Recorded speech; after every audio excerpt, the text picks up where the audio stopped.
Get ready to have a blast on Corey's Cast, where we talk about everything related to rehabilitation and recovery, from injuries and treatments to the unique journeys in the pursuit of an optimal life.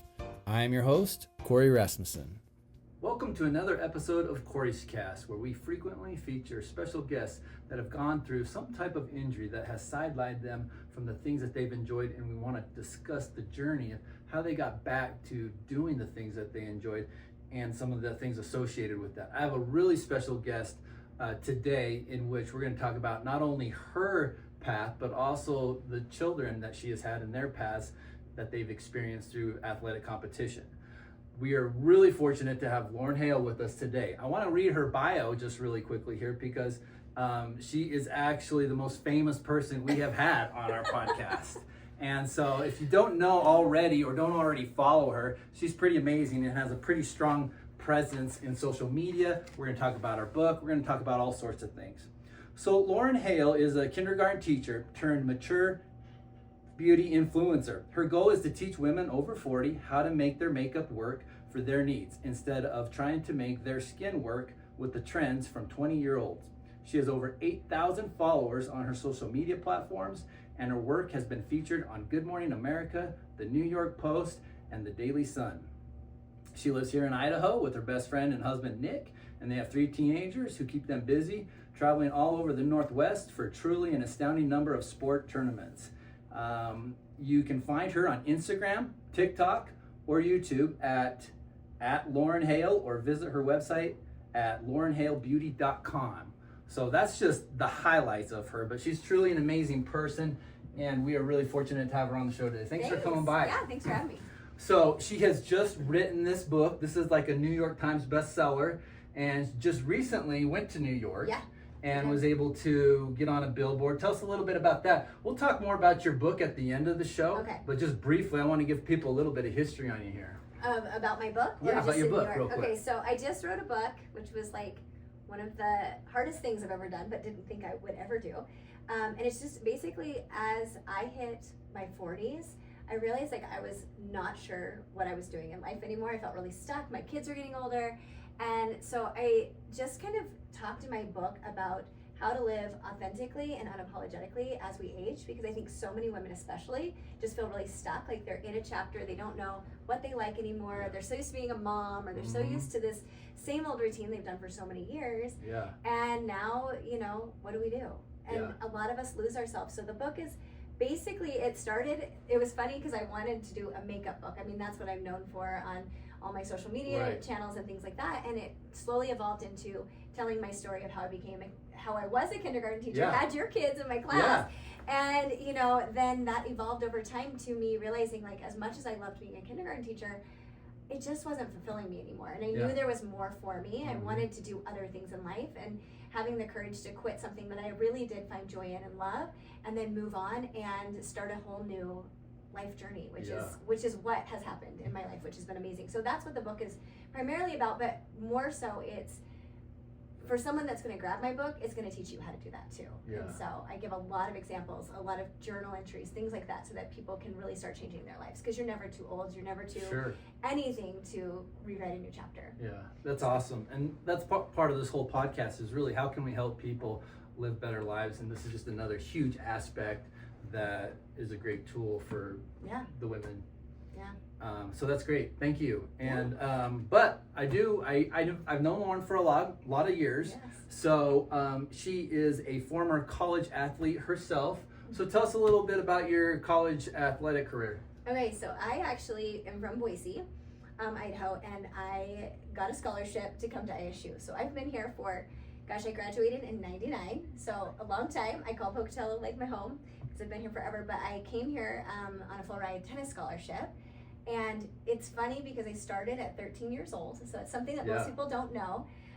And most athletes start very young, so I was very new to the game relatively, if you look at that, to be able to get a full ride scholarship. So that's only 4 or 5 years before you graduate. Yes, and so I have that in my book. It actually talks all about that because it was very challenging walking into a now Division I college program from what my experience was. But yeah, so I ended up here, and I ended up playing 3 out of the 4 years. Okay. I actually quit early due to just a lot of I just, once again, didn't find joy in it as Yeah. much anymore. I was getting injuries, things like that. And Mhm. so, I walked away from that. But the 3 years that I was a college athlete at ISU, I absolutely loved it. And I just like learned so much. Yeah, let's talk, since we talk a lot about injuries on this show, why don't you share a little bit of information, kind of what you remember anyways, Yeah, for some of your it's been a while. challenges. Yeah. So for me, I think I was not prepared back in the day. So let's go back, right? Yeah. 1999 is so different than how we are now, Yeah. right? I have 3 children now who are in high level competitive sports, and the way that they know things compared to what we were back Yeah. in the day is not the same. So nutrition was non-existent. Right, I yep. didn't even know what to eat. I didn't know about protein. I knew nothing. Mm-hmm. So I'm walking into a college setting not knowing anything. My parents cooked for me, and then now I'm walking into a cafeteria and I don't even know Yeah. like what to eat. Sure. So that's the first thing. I didn't have a meal plan. I mean, there was no like nutritional meal plan as Right. a college athlete walking in, Mhm. at least in the tennis program. Yeah. Mind you, the tennis program is probably very different, like a football or basketball Sure. program, right? There was only 9 girls on full ride, so we had Yeah. a relatively small team. We were never in the gym. I didn't even know like anything. All we did was cardio. Like I knew Yeah. if I had to work out, I was going to go do some running or something. Mhm. And so I had a lot of injuries Yeah. because of that. I wasn't feeding my muscles. I wasn't protecting my bones. I wasn't taking supplements. None of that. Mhm. So in turn, I walk in. I was very small. I was like 95 pounds walking into a college program. So it Yeah. was very tiny. Wow. Yeah, very tiny. As a college athlete, now we know Mhm. that that's just non-existent. You just Yeah. can't have that body. Yeah. And so I walked in, and just we would have practice for 3 to 4 hours a day. Mhm. So think of the wear and tear on your body when Mhm. you're not feeding it nutritionally, you're not working out in the gym. In fact, our coach really didn't want us in the gym. So that's like Yeah. really old school, Mhm. right? Yeah. And so injuries happen. I had stress fractures. I still dealing with shoulder pain. I Yeah. have that. Corey knows about that. Yeah. I sprained my ankle pretty badly numerous times just Yeah. because of the wear and tear. So like Mhm. anything that we did, we would just spend hours on the court serving, or we would spend hours on the court running lines, or just playing in Yeah. general. So that overuse, there was also Mhm. no compensation for that too. So injuries definitely Yeah. were a big part of my career. Did they have back then athletic trainers that were They devoted did. to the tennis Mhm. team? Okay. Not devoted to the tennis team. So we shared athletic trainers with, back in the day it was Reed's Gym, right? Yeah. So, and it still is, Still but is. it's not the same way. Yeah. Like it was very, yeah. it was They have like, no idea how nice it is. yeah, it's way nice. No, nobody understands that, because we Yeah. went to college together. But it was like, I think it was the volleyball team. I'm trying to remember back. Volleyball, basketball, and us, I think, shared that Okay. back in the day. Yeah. And so we all had them. But we weren't a big program. We didn't bring money to the Mhm. school. So, I mean, yes, we could go in there, and yes, I would go in there and get treatments. Yeah. But I also was not educated on why I would be using an athletic trainer either. So, Or when, yeah. or when was my body saying, like, you need to go see somebody. So, yeah, there wasn't a lot of Yeah. that at all. Yeah, it's I mean, only the last 10 years, maybe a little bit longer, more so the last 10 years, have we seen a significant improvement in the high school level, coming into Yeah. the college level, being preconditioned and understanding what a weight room looks like and what are some exercises Thank and goodness. things like that. Yeah. Because we just find, especially, the female athletes just coming so not conditioned for their sport. Yeah. And so injuries were high, ACL injuries were were Mhm. high. We're starting to see those come down just a little bit because of the better preventative strategies and being Yeah. in the weight room. I think ISU is doing a great job. They got some good strength coaches now that are doing really good with the athletes and trying to train them to help prevent injuries. And so, Yeah. and then like you said, nutrition is so huge. So key. And when I went there, I just got the unlimited cafeteria plan. Me too. And I would just eat and eat and I eat. ate It was so great many for carbs. me. Oh my Yeah. gosh, so many carbs.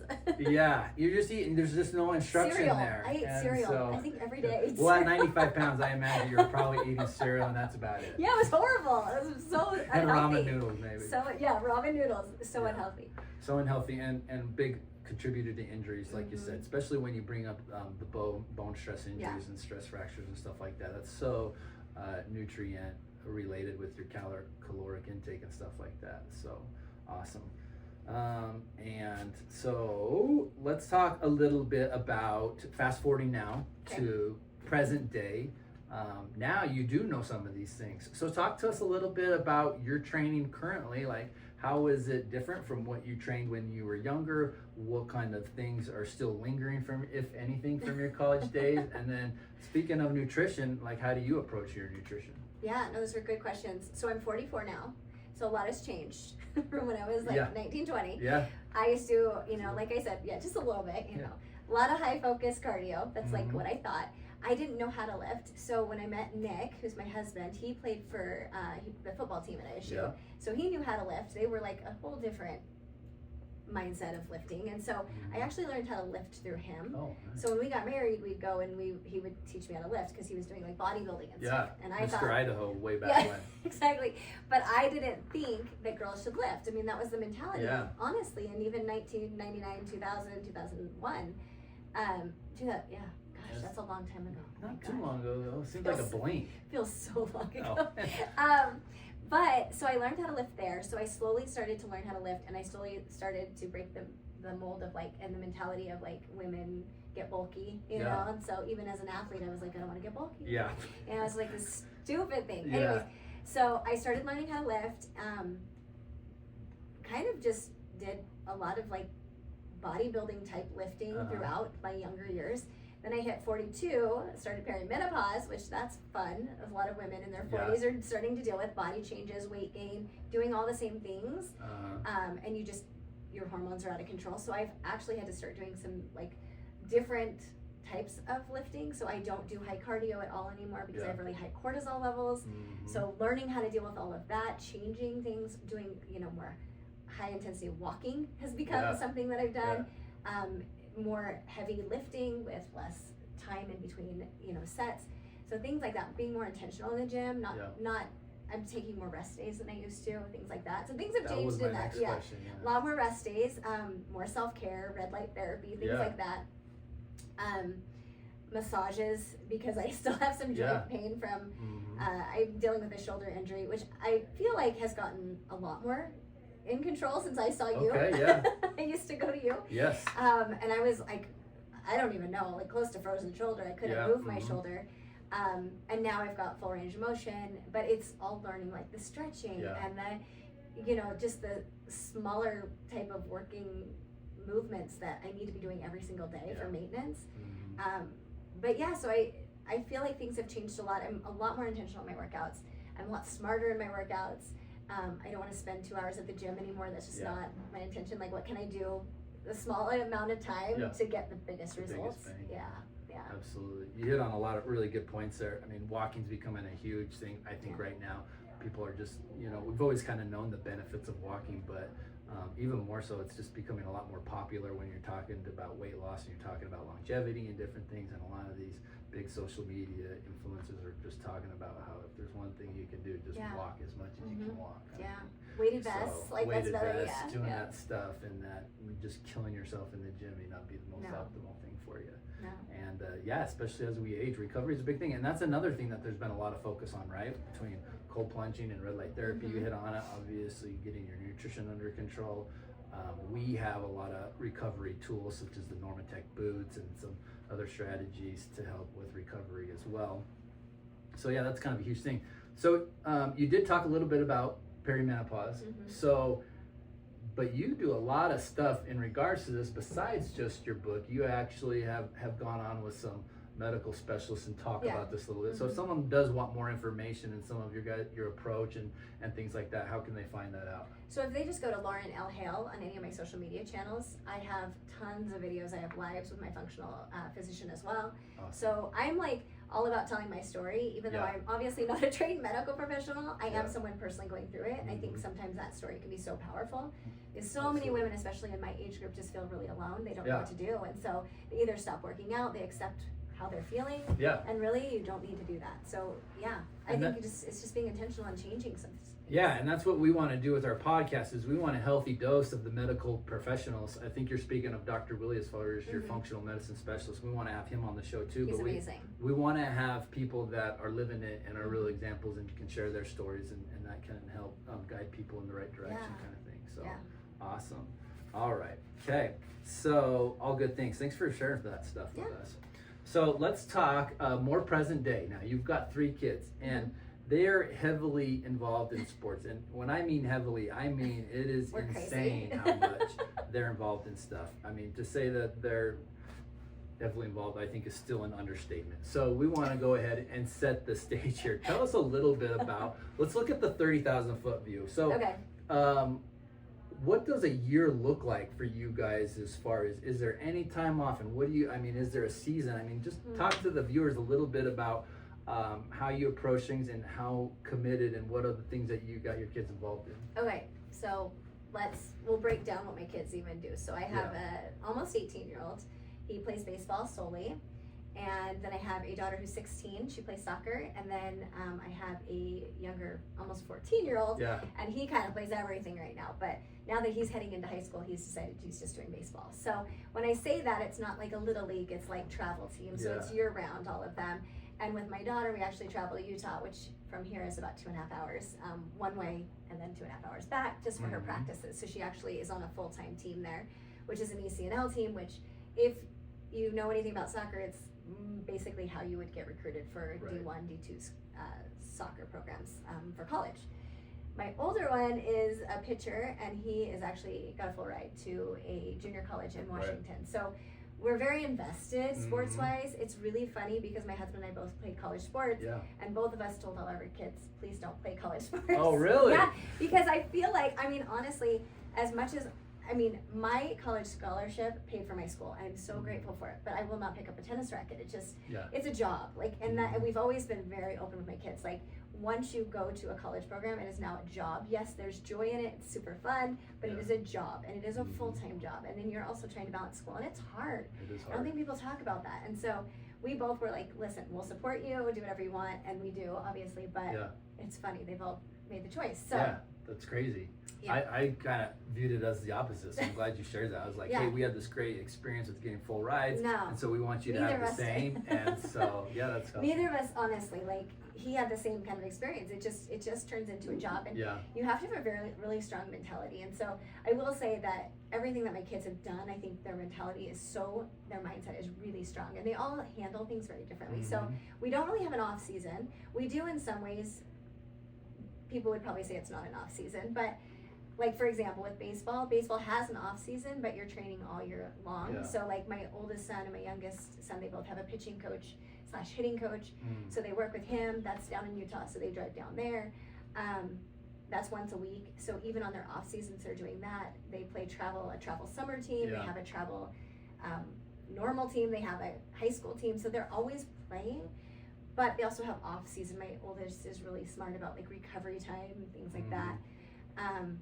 But my daughter's soccer is like year round. Like we are playing. Maybe they get a month off. Maybe. But she's in showcases, so traveling all over the nation. But yeah, so we're very invested, which is another reason I quit as a kindergarten teacher, because I knew I needed to be there to travel. But I think it's a really good experience. They're really blessed, but I would never ever push a child to do something if it wasn't something their mindset or their mentality was fully in. And I tell my daughter that all the time. I'm like, listen, first time that you're not in this anymore, it's fine. So putting that pressure on your kids, I think, especially in the leagues that my kids are in, you see parents being very pushy, pushing them to do more and more and more, which is, I get it, because you're investing a ton of money, you're investing a ton of your time. But my mentality and Nick's mentality has always been like, listen, if you're not in it, it's okay. You can always walk away and do something else. But if you're not in it, like you go to college and you're not in it, it's not so good. And your guys' your history and your background and your knowledge, as well as Nick, who's a local physician assistant, you guys have a good understanding and was a bodybuilder of nutrition and stuff like that. And I think your kids are blessed to have you guys both as parents, because you guys are invested in the other side of that, staying healthy while doing all this. You guys invest in extra training, like you said, not only just the skill set with your hitting coaches, but just also taking care of the body, as well as, and I'm assuming nutrition. I don't know what you expect of your kids as far as that goes. Why don't you talk to us a little bit really about that? strict about all of that. So personal training, they wake up almost every morning at 5-6 in the morning, and they go and work out. That's like a non-negotiable. That's something that we are like, listen, you have to be doing that if you're going to have this high level of training, because as we talked about, injuries. which all of them have struggled with injuries of some sort. No matter what you're doing, it's going to happen because we are overtraining, whether I say we're not or not, you are. Sure, Everyone's right. overtraining compared to what we were. And then nutrition, we're really big about their supplements. They all are on like a supplement routine. They all have, like for Jackson, he's had some joint issues, so he's on a ton of different supplements for that. They take creatine, they do like Relight for hydration, protein shakes. Yep. They do 2 a day. That's non-negotiable. So all of those things are things that we also make our kids. It's almost like not a contract. I know that sounds crazy, but it's almost like, listen, if you're gonna do these things and we're investing in you, then you have to invest in your body because of the longevity of it all. So very big about that. It's still hard with teens with the processed food. Like you have no control over that. Sure. So we talk a lot about it, but also it's still their choice. They're still old. Like they can do what they want. They have cars, so they still do things like that. But they're very aware of like the protein that they're getting in and how important protein is for their muscles, but also balancing it with carbs. Even watching my daughter, like she'll eat 6 to 8 meals a day. Like she knows that she needs that nutrition. And as for a girl, that's amazing to me. So she's so into like, I need to be strong. Does she log that? She does. Okay. She logs it. She actually has to send it to her soccer coach as well as she logs it for herself. So she's very driven though. Driven that way, My boys are like very relaxed. She's very driven. So awesome. That's sweet. Very good. All right. So you talked a little bit about all 3 of them now kind of being specialized, if you will, starting them out into athletics and sports like that. What was your guys' approach? Because it sounds like it was basically, we're going to support you guys in whatever you guys choose to do, and then later down the road it became more of a specialty. So talk to me a little bit about early youth sports versus to where they're at now. Yeah, so they all dabbled in everything. So my oldest has a heart condition, so he was not able to do very much.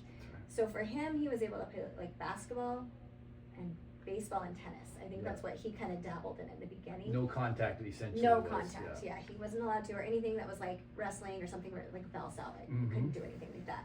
So we had to be very careful with him, but he still dabbled, and then eventually realized like baseball was what he liked.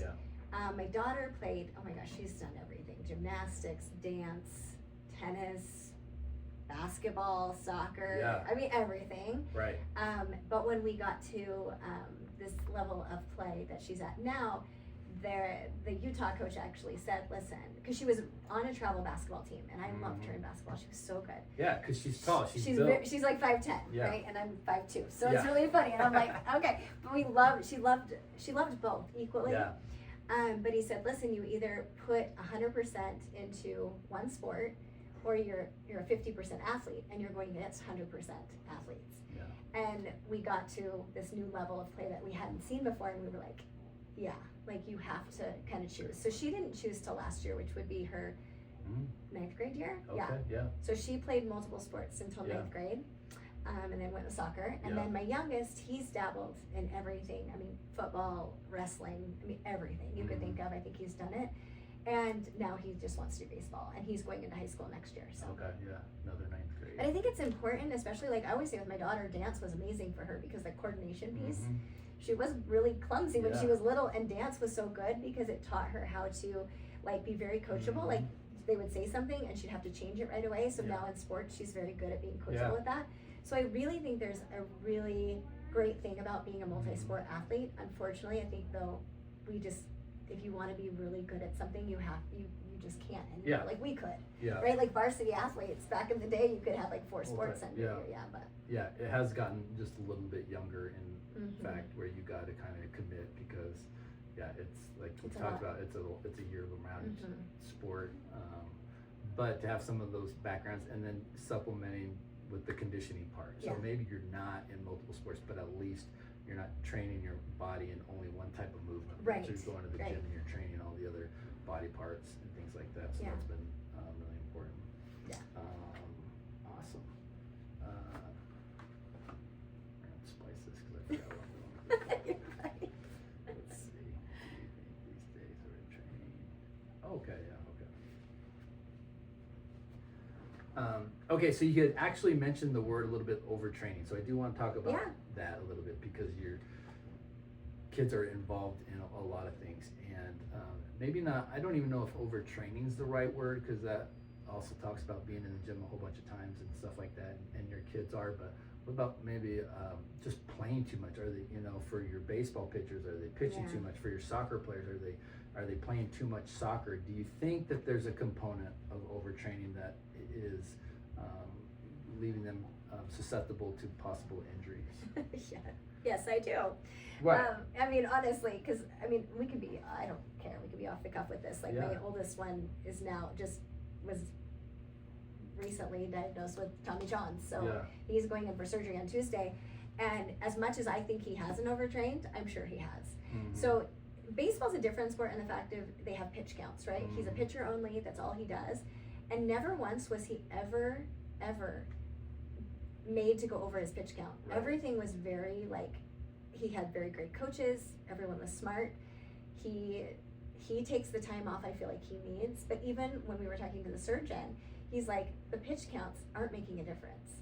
It's that repetitive overuse. So no matter what you're doing, if you think about any sport you're doing and you're doing it over and over and over, your body is not made for that, especially if you're pitching 85, 87, 90 miles an hour. Your joints are not made to do that. So at one point, whether you're overtraining or not, and you're doing all the things right, injuries are still going to happen. So I would say with him, I think he's been very, very smart. But unfortunately, that's happened. And so my daughter, she had very weak knees, and so as a soccer athlete, that's a huge injury that can happen, is the knee area. So having her work intentionally with a personal trainer of strengthening those areas, but then also going to practice 3 to 4 times a week and then training on her own. Could that be overtraining? Possibly. I mean, I think it also depends on the person. But I think my kids have been smart in the fact of we always say you need to take at least 1-2 days off a week. You don't need to be doing this every single day, but that repetitive motion, I think with any sport, once you've kind of niched down and saying this is my sport, injury can happen at any moment. So a lot of variables there. You talked about nutrition, obviously, and some downtime and things like that, but I mean, your physics is physics, right? You can't change that. When you get to that high level of velocity, the arm is really not meant to throw that repetitively. So again, it's eventually going to kind of erode a little bit at the integrity of the tissue. Because I agree 100%. You guys have always been very, I don't even know, cautious about making sure that he is following all the recommended guidelines, which they're never perfect, but doing what you can as far as that goes, and keeping him to a certain pace count, keeping his nutrition up, keeping his training ahead of time, working on technique. Bad technique leads to injuries too, right? 100%. And so, but when you get as good as Jackson has gotten, and you are throwing 80 to 85 miles an hour, that's a lot on an elbow. And so unfortunately, even though your nutrition's tuned in and your training's tuned in, sometimes you're going to get some tissues and break down there, and that's unfortunate to him, but it really sounds like he's got a great prognosis. He's got a good surgeon. They're going to get that fixed. So we're just talking about Tommy John's. It's just your ulnar collateral ligament here on the elbow, on the throwing arm, that gets ruptured, and then he's going to get that repaired and come back better than ever. So that's cool. Well, that's great. Did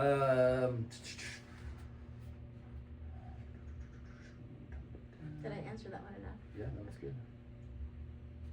I liked it. Kids, I think I got. I think we covered all the ones. Gotta make sure I sign off right, which I didn't sign on right. You're supposed to do the like, comment thing at the beginning and the end of your video. So, anything else you want me to ask you about, or you wanna? Okay. You can ask me anything. All right. I don't know.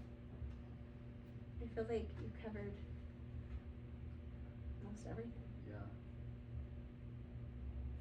I don't think if there's anything else with sports athletes. I guess you maybe I'm connected a little bit to physical therapy. Yeah, I think that's Okay, so since we're on the topic of injuries a little bit, and training for a sport, it just comes with the territory. You're gonna have some aches and pains and things like that. But when do you guys, and what do you teach your kids as far as, where do you draw that line that, hey, maybe we need to get this looked at or get some medical advice on this ache and pain that may not be going away? Or do you just say rub dirt on it and then move on? Well, I I'm gonna say, like, I feel horrible so many times in my life that I've been like, you're fine. Like, do you know the difference between joint pain and an actual injury, right? Because they get sore and they complain or whatever. So, like, for example, let's use Jackson. Recent is Tommy John's. Like, 3 weeks before we did anything about it, he was like, my elbow hurts. And he's had a couple of different things throughout this year that we've been struggling with, joint pains and things. And we're like, do you know the difference between muscle pain and actual pain? And he's like, no, something's not right.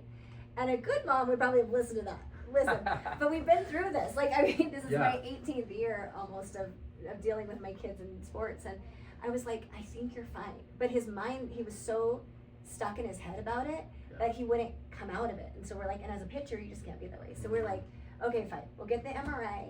Nothing's wrong. Your mindset will be fine. It's fine. Nothing's wrong. Yeah. Which I have done numerous times because I'm kind of I'm a hard parent because I'm like, listen, I feel like my mindset, Nick is different. My mindset is like, you put your mind to it, you can do anything, battle through it. That's how I've always done everything in life. Where Nick is like, okay, like, we need to be a little bit more calm and like nice about things, you know, when it comes to like sports. But I'm like a hard, like, we got this. Yeah. So it's a good balance. But anyway, so we went and got the MRI, and yes, things were very wrong. So I couldn't tell you that I'm the best person to ask about that because I do think we've missed a lot of things.